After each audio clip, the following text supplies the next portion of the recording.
After you've selected the audience for your ad, the next step is for you to select where you want your ads to appear. And this is actually a pretty quick thing to do, but it is important to understand.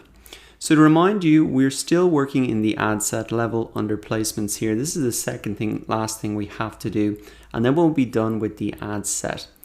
So in terms of where your ads are going to appear, by default, Facebook will automatically place them into 5 different places. So it's important to understand where these 5 different places are. If we click on the Learn More button here, we can find out.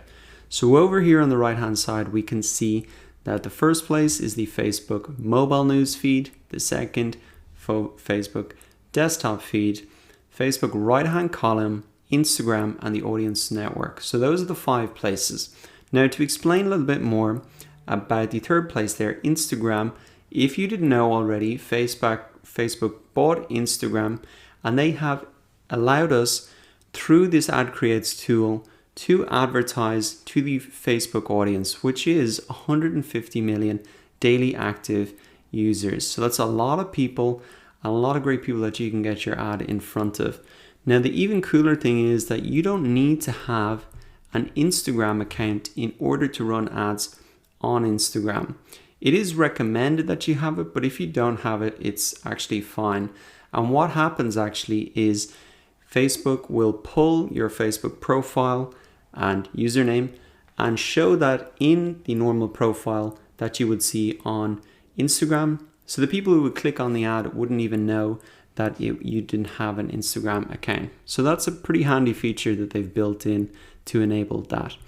Now the final place is the audience network, and this is a network of apps and websites where Facebook can also publish your ads.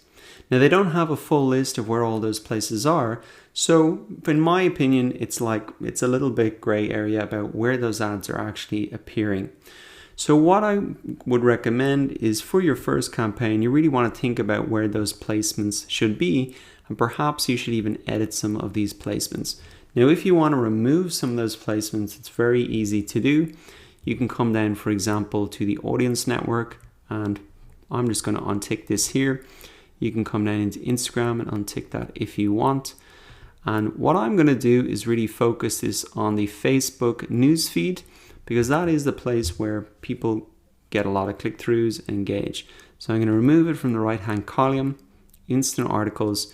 And as you can see, my reach was 2 million people, and now it's dropping down to 480. Now, from my experience in my campaigns as well, for my particular audience, they do a lot better on desktop and they take a lot more action. So I'm going to reduce that and select device type to be desktop only. So if you're starting out in your first campaign, maybe something to think about is just to concentrate on the Facebook newsfeed. But of course, this is once again going to depend on your audience, the type of ad that you're putting out. But now you understand the options, and we're almost finished with the ad set level. Just finally the budget and schedule, which we'll cover in the next video. I'll see you there.